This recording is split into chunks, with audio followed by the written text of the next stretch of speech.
All right, it is Wednesday, December 13th, Bears Nation podcast. Myself, Jake Hassan, joined as always by Kevin Lapka, who 30 seconds ago said, the Bears are still winning this game, and I'll tell you why in a second. So can't wait for that. Thanks for spoiling the entire podcast. Yeah, right. All right, see you guys later. This has been... Surely that was all that there was to it. No, but it is like we talked about on Monday, there's actually a reason to be excited for this upcoming game for the Bears and the Browns. And we didn't think we'd be here, and we are. And you have a reason to wake up. I mean, generally, hopefully you have a reason to wake up other than Bears football every week. But anyway, I digress. Games mean something. It's December 13th, and this game means something for the Bears. They're one game out of a playoff spot, still somehow hold the top 5 pick as their own pick. It's a very weird gray area that the Bears reside in, but it's kind of fun, and it's kind of weird and interesting. And so now let's just see where this goes. We've talked about the idea of running the table, talked about the idea of going 3-1 down the stretch and how that can help you. And you have some help on the way too. If the Packers lose this week to, I believe the Bucks, if you need the Seahawks to lose, you need the Vikings to lose, and you need the Packers to lose. Bucks at home against the Bucks. And you have a situation where the end of this week, you win this game, you could firmly be in position to be holding a playoff spot, because the Packers face the Bucks, I believe, at home, but still a Packers team that has kind of been floundering. They did not look great on Monday night. And then you have the Seahawks, who are playing the Eagles at home, which the Eagles haven't looked great, but you could argue that they're due for a bounce back at some point in that same vein. So there's a potential, win, not actually a win for you, but for you there. And then the Bengals, the Vikings play the Bengals in Cincinnati with Jake Browning playing really, really well the last couple of weeks. And the Vikings once again going through quarterback controversy and turmoil. So with Josh Dobbs getting benched and now not starting anymore. So you're in a position. The Browns defense, scary. They have been a top defensive unit all year, but they are starting Joe Flacco, and they will be mixing in Dorian Thompson-Robinson. So if the Bears continue to play well, I think this is going to be a rock fight type of game, just because of you're going against the top defense and your defense has been playing well. So I feel like this game's going to be lower scoring, like a 21-14, 17-10 type of situation. But it's interesting, Kevin, and I will give you the floor now to tell the people why you are so optimistic, as you usually are, but even more so this upcoming week. Yeah, well, we'll do a whole breakdown, but let's appreciate the moment, Jake. It is December 13th, and we're talking about playoffs. We're talking about a meaningful Bears game. We haven't had this feeling in a couple of years. Last year, we didn't have that feeling for the entire year. It was over in October, right? We thought it was over in October this year too, and now we're here. I'm happy. I'm excited. Now, is there a chance to come in here on Monday and it's like crap, like it's over, right? Like this is why you have to appreciate this, because if they lose, now there is a chance they could lose and still get in. There's 100% a chance that they could get an 8-9. Yeah, we talked about 3-1, right? There's a chance that happens, but you really, as Bears fans, you have to embrace the next 4 days. Yep. Get as excited as you can, because if they lose, you're not going to feel this way again, even though there is the chance. This is your Super Bowl. Get excited, get amped up, and boy, do the Bears have an opportunity, because it feels like every time I check my phone, Jake, every 5 minutes, a different Browns player is going on IR. Yeah. Like literally 10 minutes ago, Grant Delpit, starting safety, great player we talked about the Bears potentially drafting a couple years ago. I think I had him mocked to the Bears on IR. The day before, Maurice Hurst, defensive tackle, to IR. The day before, both tackles on offense, both tackles, DeJuan Jones, Rick at Ohio State, great player, knew him at Ohio State, he's a great dude, on IR. Jedrick Wills Jr. on IR. So you're talking about 4 starters there that just went to IR for the Cleveland Browns. And we're not, you don't want to wish for injuries, but this is the way it is. But it helps you in the this Bears instance. Are among the healthiest teams in the NFL right now. Traditionally, it feels like the Bears at this point are always banged up. They don't have last couple years, guys on IR, not healthy. Eddie Jackson's healthy on December 13th. When was this is a miracle. This is a miracle. So, injuries don't tell the whole story. Sure. But that's where you start with this game, is at the very moment, you have the healthier team, you have the better quarterback, they have the better coach, but with the injuries that the Cleveland Browns have sustained, you again, and I said this last week, I thought the Bears, and maybe it could have been hindsight. I said it because they beat the Lions. I think they have a more talented roster than the Detroit Lions. I just think the Detroit Lions have a little bit more experience winning potentially with Jared Goff, who's been to Super Bowl, and definitely a better coach. That's the guy who is up there for Coach of the Year. Sure. But at this moment, the Chicago Bears have a more talented roster than the Cleveland Browns. They have the better quarterback. They will be on the road, but the expectation is that you win this game. I know the Browns are 8-5, and they got a top 3 defense in the NFL. And I have yet to check the line. This is stupid of me.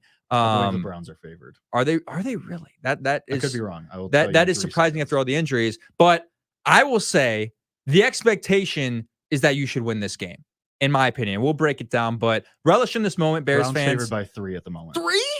Well, they're at home as well. So it's just the home field advantage in that game. But I'm excited. I think this is a great matchup for the Bears.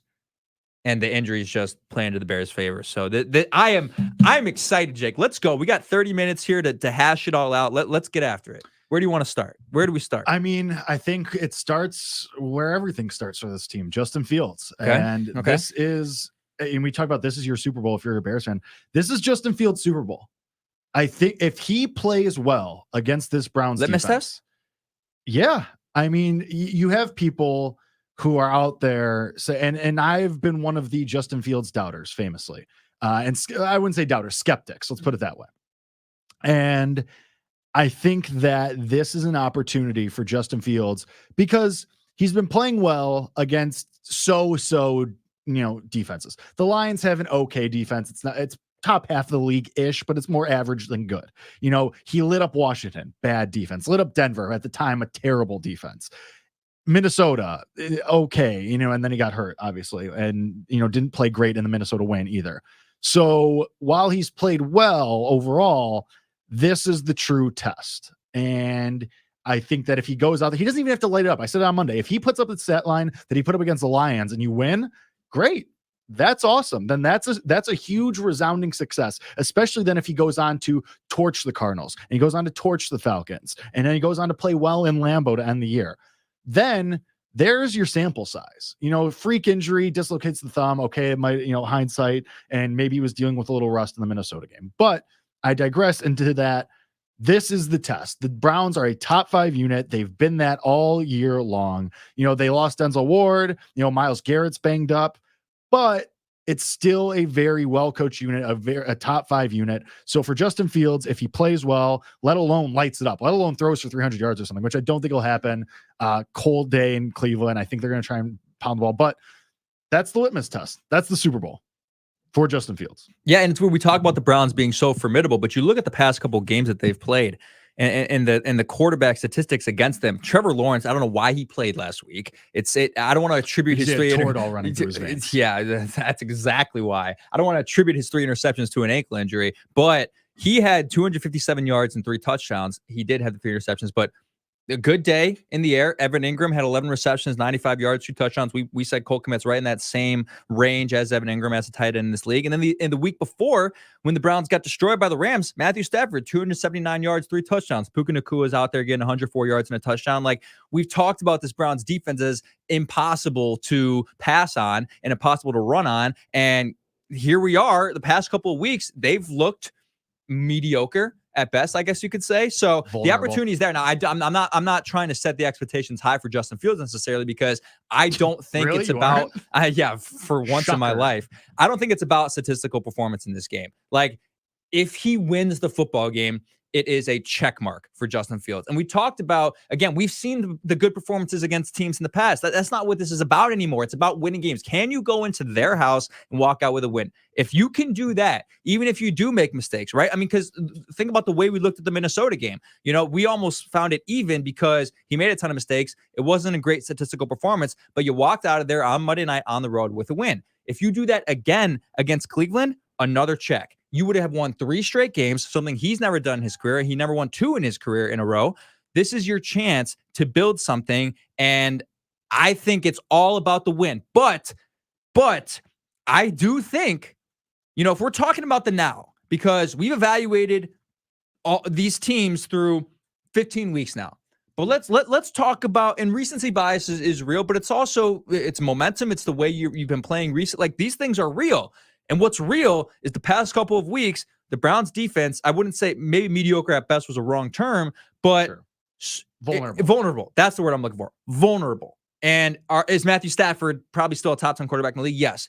I think Justin Fields is right there with Trevor Lawrence right now, the way they've been playing. I mean, Trevor Lawrence's season-long statistics have not been, anything special. So I'm not approaching this as terrified of the Browns defense, as oh my God, we have to switch the game plan because of all these different things they're going to throw at us. Denzel Ward is still questionable. He might not play us. Their best cornerback, who's one of the top paid quarterbacks in the NFL. We just talked about Maurice Hurst, a guy who generates a lot of pressure up the middle, also being gone. So to IR, this is an opportunity for the Chicago Bears and for Justin Fields to have a good game against a good defense still and come out with a win. And huge take on the resume, but I people see the numbers, right? You open up the ESPN Fantasy app, and next to Justin Fields is Cleveland 5th best defense, and you're like, oh my God, he's not going to do anything. Look at the past couple of weeks, teams have been able to do things, and I think he'll throw an interception. I think Fields will make a mistake in this game. The Browns defense is very good at generating takeaways and very good at, baiting quarterbacks into coverages and Myles Garrett's going to get after him in 0.2 seconds. He's going to throw the ball quickly away. Justin Fields will probably throw an interception on Sunday, but limit the mistakes, keep it to 1 or 2 mistakes the entire game, still play well and get the win. That is a check for Justin Fields. I don't disagree that it's not a check, but I don't think that you can, let's put it this way. You can win the game and Justin Fields throws for 157 yards and 1 touchdown, but DJ Moore has another rushing touchdown, or Khalil Herbert has 2 touchdowns, and you still win the game. That's fine. That can happen. But I do still think that you have to take statistical, performance into account, because you're still let's be honest, you're still evaluating Justin Fields. This isn't signed, sealed, delivered. And correct. Either way, Justin Fields is not cemented as the starting quarterback of 2024. Caleb Williams is not cemented as the guy you're taking, or Drake May, whatever. You're not cemented as taking quarterback number 1 overall. I think it still matters what the stat sheet says for Justin Fields at the end of the day. I think he still has to have and let me be clear. If he throws for 157 yards and 1 touchdown on 17 pass attempts, then that's fine. You'll take that. Okay. Then clearly your game plan was you're rushing the ball, or maybe the defense has a couple takeaways and you don't you'll flip the field and you're able to get some short field touchdowns. So maybe the game plan doesn't call for a lot of Justin Fields throwing.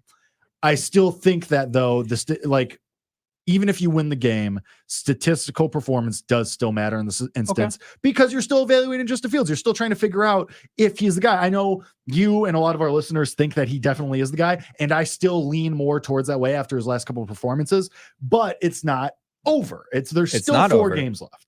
So, and this is still a litmus test. So while I agree with the general point you're making that you go on the road, you win in enough place, that's the biggest thing. Yes, definitely, for sure. But statistical performance still matters, because you still have to figure out if this is your guy next year. But what's weighted more when you're evaluating that? The win or the statistical performance? What's weighted more? And again, we can go on and on and on about context wins. Matters. I don't think that Justin Fields' record as a starter should be a large reason why the Bears would move on from him.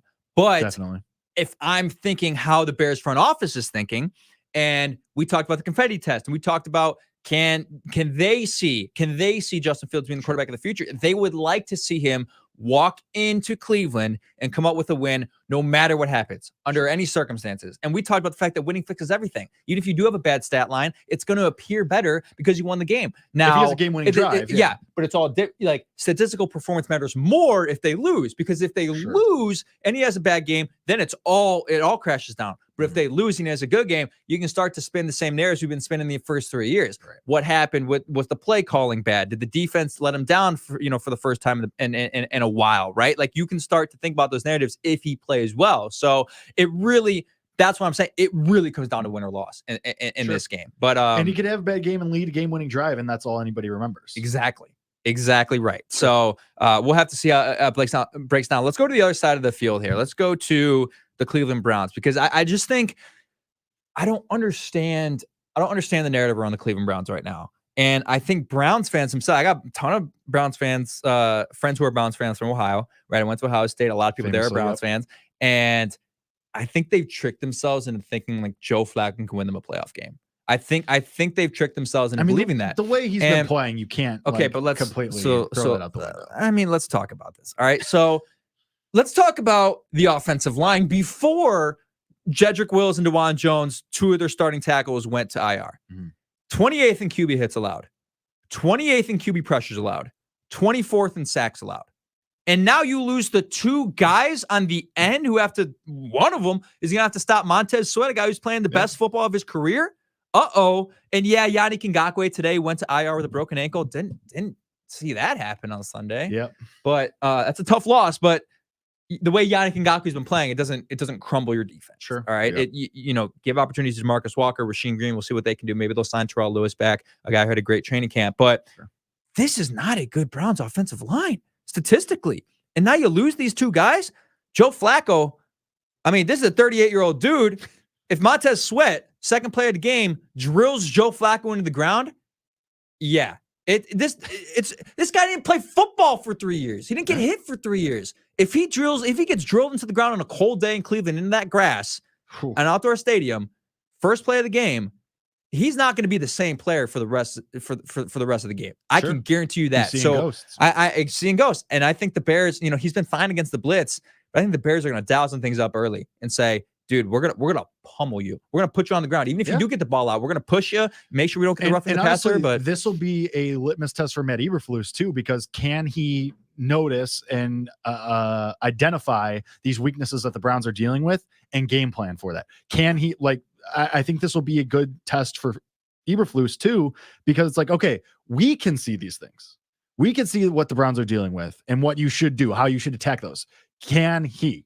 So if Matt Eberflus does that and is dialing up blitzes right away out the gate and is trying to get after Joe Flacco because he knows that the Browns are vulnerable on the offensive line, I'll be very happy with that. But anyway, continue. No, I'm with you. I mean, I just think now you have, again, the way Joe Flacco has been perceived the past couple of weeks, and his career resume does him a hell of a lot of favors, right? Sure. As a guy who's won a Super Bowl, and people can always go back to that and say, well, he's won a Super Bowl. Like, you're not talking about Jake Browning, who has never played in the NFL before, but when you talk about Joe Flacco, you say, well, maybe he's still got some of that magic in him. He's won a Super Bowl. Yeah. Was he the MVP of the Super Bowl? I want to say he wasn't.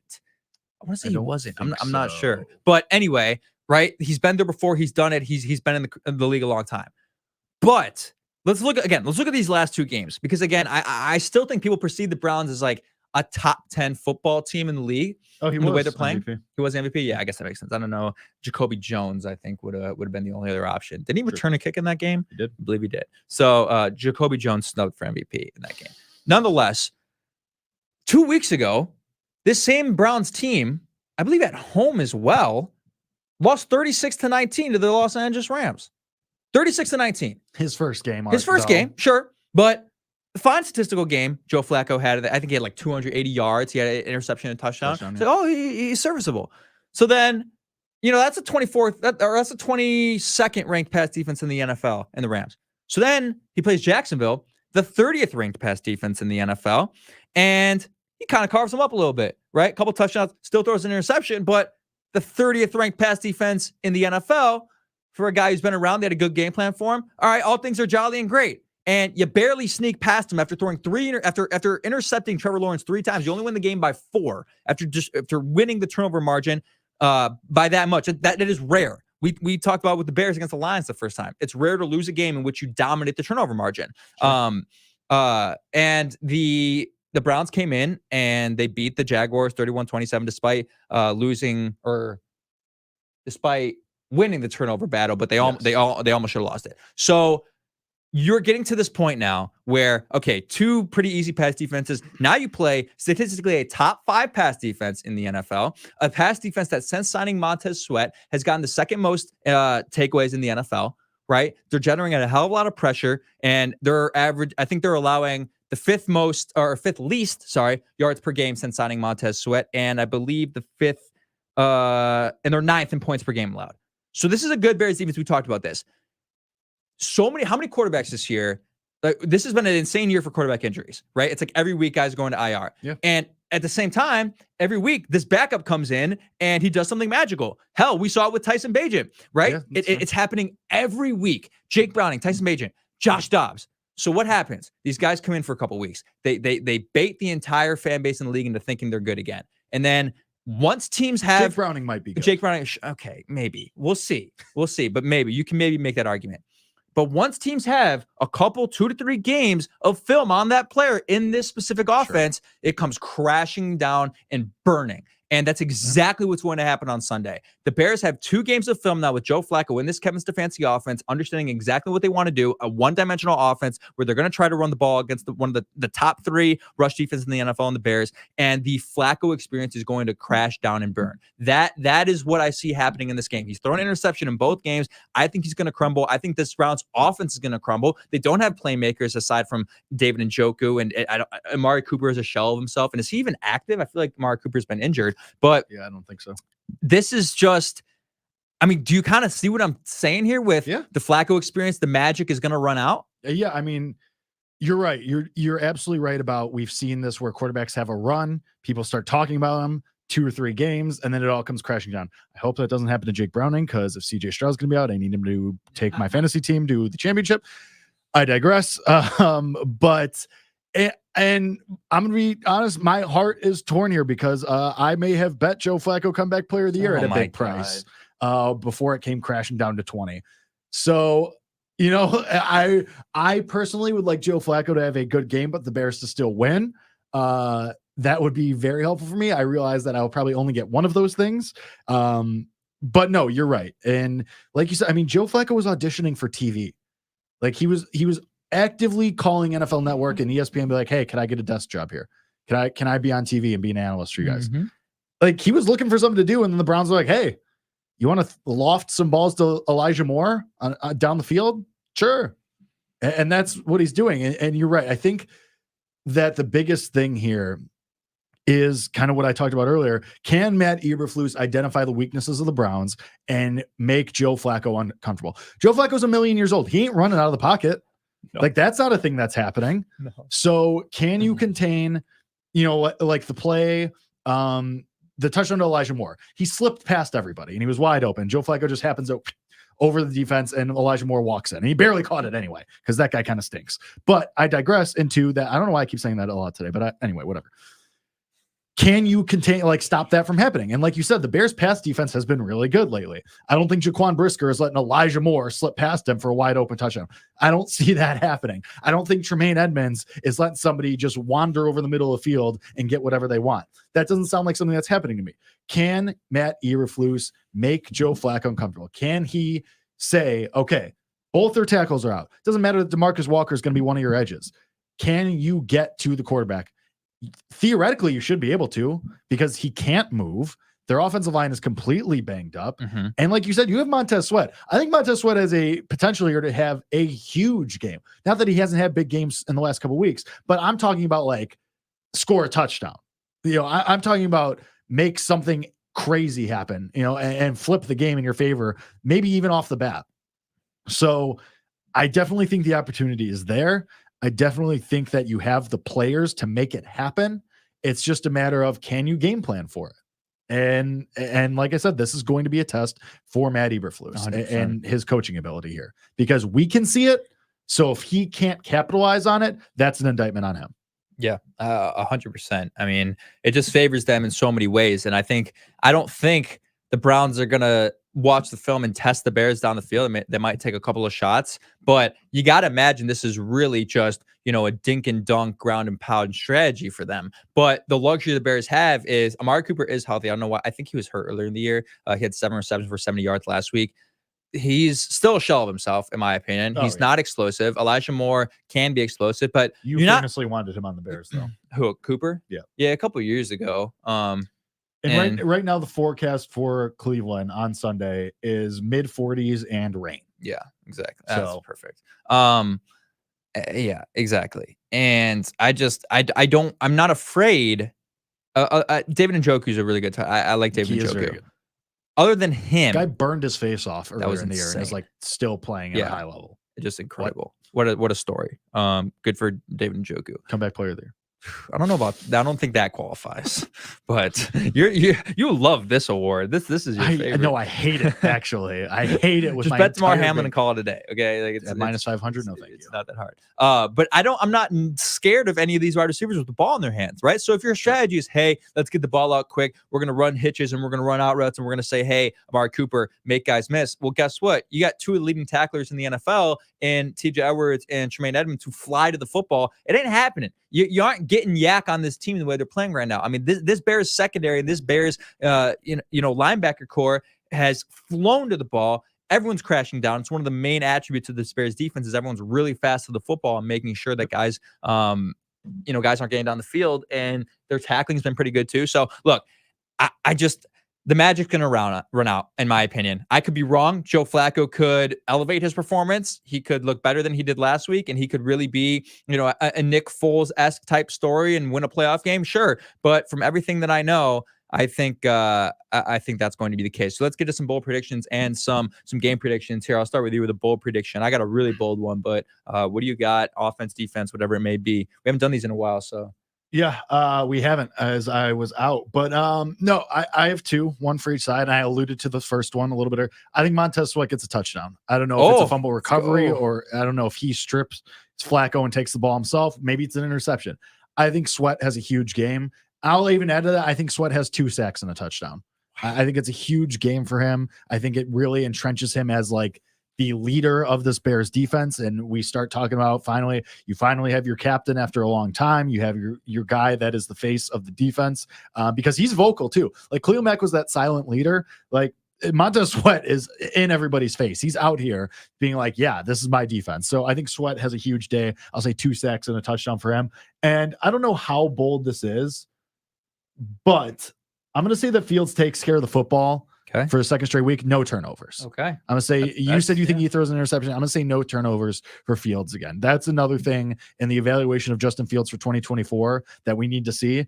If he takes care of the football against this top defense, I think that's a great green check mark for him. So no turnovers is my bold prediction for Justin Fields. Okay. I like that. I'm going with you a little bit on the defensive side of the ball. I think it's a pick 6, though. I just think that the Bears are going to be able to jump routes. They're going to play underneath, and they're going to be really aggressive because Joe Flacco doesn't have the same arms.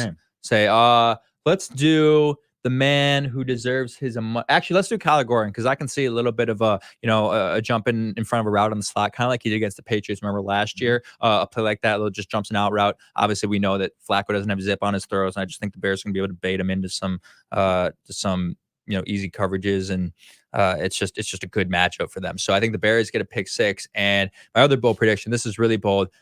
I think Joe Flacco gets benched in the game. Ooh, I think Joe Flacco gets benched in the game. I think I don't know if the Bears are going to be winning by enough at any point for that to be the case. But if Flacco throws a couple interceptions, if he gets banged up, right? If we talk about him getting drilled into the ground on a relatively cold day and he doesn't have it at halftime, they might say, hey, we need a spark. We've got 3 points or 6 points at the half. We need a spark. Bring in the young kid who hasn't looked terrible. Has been awful. He's hurt. Been hurt. Yeah. So I think Joe Flacco gets benched in the game, and that's really kind of just stemming off of my whole narrative and the whole way I see this game going. But you can't tell me that it's not out of the question that if he struggles and he looks like okay. And they realize, hey, okay, the Bears figured him out. The magic has run out for Joe Flacco, that they might want to make a change and go with a spark. And I know that it doesn't help my case because he said Joe Flacco's the starter the rest of the year. Sure. But things change on a game-to-game basis. Yeah. Look what happened with Josh Dobbs. The Bears are up 24-0. If that were to happen at some point, he ain't playing the rest of the game. So yes, this is it's a possibility. And that's my bold prediction. So, all right, quarterback predictions. I'll start. I think this is a rock fight. I don't think this is a very high offensive output for either team. So I'll say Fields 18 for 25, 203 yards, 1 pass touchdown, 1 rush touchdown. I think it's good. I think it's encouraging. I don't think it's light the world on fire. I agree. I'm in that same range. I'm going to go. I don't think they're going to throw a ton. I'll go 16 for 26, 201. And I think he also has he has two. Oh, this is another bold prediction I forgot to say. He has 2 pass touchdowns, no rush touchdowns. Yep. Both pass touchdowns are Cole Kmet. Just playing off of, the way Evan Ingram and the Jaguars exposed the Browns defense last week. Again, Ingram 11 receptions, 95 yards, 2 touchdowns last week. Huge output from him. So I think Cole Kmet's going to get going. He hasn't seen the end zone in a bit, it feels like. And I think they're going to target him against this Browns defense. So I'm going to roll with that. And rushing yards, I think he only gets like 48 in this game. I think the Browns do a really good job of containing quarterbacks on the run on the outside, and they're not going to get baited the way the Lions seem to consistently do, which just seems like impossible that game after game after game, the Bears just, continue to kill them on read option and things like that. But I think the Browns will stay home and contain Fields. But yeah, 2 touchdowns and 201 and 40 like that. That's what we're looking for. Yeah. But will they win the game? Jake, tell me. I think they do. I think that everything considered, the Browns injuries, Flacco starting, their offensive line being beat up, and I know that ties into injuries and that's the same thing, but specifically that, the way that the Bears defense has been playing, the way that Montez Sweat has been playing, the way that the linebackers have been playing, Jaquan Brisker is awesome. And, I have optimism that this offense can do just enough to get you a win. And so I'm going to say that the Bears do win this game. I think it's ugly. I think it's more than a touchdown, though. I think they win 20-10. Wow. More than a touchdown, 20-10. So we're going the Bears alt line -10. Yeah. But we get a hell of a price on that. I'm with you. Just like the way this game is going to be, I think it's going to be sort of that rock fight, sort of a rock fight that we've seen. I do think, though, I think the Bears are going to get into the end zone. I think we were joking around about in the studio, we were about like Carlos Santos getting 5 field goals in the game. The Bears winning like 15-6 or something like that. I think the Bears will punch it in. I think they won't take advantage of some opportunities. They're either going to, be a 3-and-out or touchdown on a drive-to-drive basis. So I think they will kick 1 field goal, but I'm going to go 24-16 Bears win. I just don't have any faith in the Browns getting in the end zone. So I think they're going to kick 3 field goals and maybe get in, once on a methodical drive or something late in the game. But I think this is going to be a game controlled by the Bears. Again, I think they're going to get after Joe Flacco early and really make him hurt from the start and see if he can sustain that at his age throughout the game. And I'm with you, man. This is Montez Sweat's opportunity. This is the Bears' opportunity. And we talked about the stakes here and what can happen. You need a lot of help this week, but there is a scenario. There is a scenario where the Chicago Bears could be in the playoffs come Monday. In the NFL. What a world. This is where we're at. So not only are we rooting for the Bears, but let's just play it out there for everyone. We need the Bengals to win, the Buccaneers to win, the Commanders to win, the Eagles to win, the Panthers to win, and the Giants to win. If those 1, 2, 3, 4, 5, 6 things happen, and the Bears win, obviously, then the Chicago Bears are in the playoffs in this 7th seed. Actually, you don't even need the Bengals to beat the Vikings because the Vikings are, you just need to get in the 7th seed and jump the Packers. So parlay all those together and have yourself a great Sunday. I don't know how confident I am in the Panthers winning any games the rest of the year. They got to win one, right? The sentiment remains that it's possible.